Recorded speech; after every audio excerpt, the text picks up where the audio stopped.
Donc, voir notre enfant prendre le transport en commun sur l'île de Montréal ou encore qui arrive d'une autre ville, ça peut être un peu énervant au début. Pour la première fois en autobus, j'ai suivi l'autobus en vélo. Ben moi, durant l'été, mes parents, ils m'avaient proposé de faire le trajet quelques fois avec eux. Donc ça m'a beaucoup aidé parce que c'est vrai que je l'avais jamais pris tout seul. Moi c'est lui qui m'a montré, là, vu qu'il allait à MSL avant moi. À chaque matin, je prenais avec mes amis du primaire et ça se faisait facilement. C'est tellement une belle phase d'autonomie, c'est tellement une bonne façon de justement que notre enfant soit fier de se rendre tout seul à l'école. Aussi, si tu fais le voyage avec des amis, c'est beaucoup plus fun que tout seul.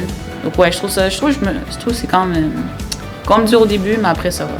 Et de toute manière, l'autobus 69 est pratiquement bondé et rempli d'élèves, donc c'est pratiquement un autobus scolaire, là.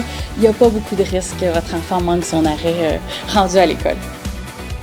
Alors la grande école rime avec effectivement des changements de locaux entre les périodes, c'est très différent du primaire. Je pense que c'est plus une discussion de parents que d'enfants, à vrai dire. Je pense que nous, ça nous stresse beaucoup, peut-être parce que nous, on a des mauvais souvenirs. Il pensait que ça allait être plus difficile de s'adapter, donc quelques mois plus tard, c'est rendu presque rien, là. Il connaît très bien l'école. Pour les secondaires 1, ils sont tous dans une même aile. Ils vont changer de local. Par contre, les locaux sont vraiment proches l'un de l'autre. Oui, pour aller par exemple au gymnase, en éducation physique, ils doivent se déplacer, mais il n'y a pas beaucoup de déplacements, donc ce qui fait que tous les secondaires 1 restent ensemble dans le même secteur. Et il y a l'effet de classe repère, où les enfants vont se retrouver ensemble, donc ils vont se déplacer ensemble, donc ça va beaucoup mieux. Il n'y a aucune inquiétude à faire à ce niveau-là. Et au pire, ça fait une petite anecdote, une petite aventure à raconter. Donc.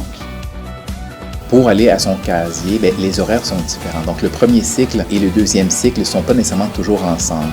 La plupart des élèves, il n'y avait pas de cadenas au primaire, donc c'est quelque chose qui est tout nouveau. Puis avoir un casier où il faut déposer les livres, donc tout ça, c'est des trucs qu'on y avait dit. On avait discuté beaucoup avec lui avant qu'il arrive. Oui, il y a des grands casiers, ils sont tous pareils, mais on leur attribue un numéro avec un cadenas.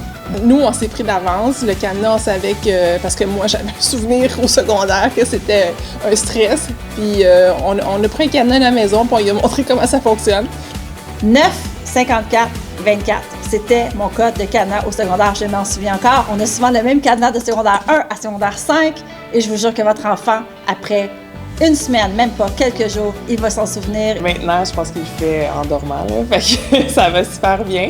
Tous les cadenas fonctionnent de la même manière, ce qui fait que s'il connaît son code, ses copains peuvent l'aider à démystifier la chose si ça bloque un petit peu.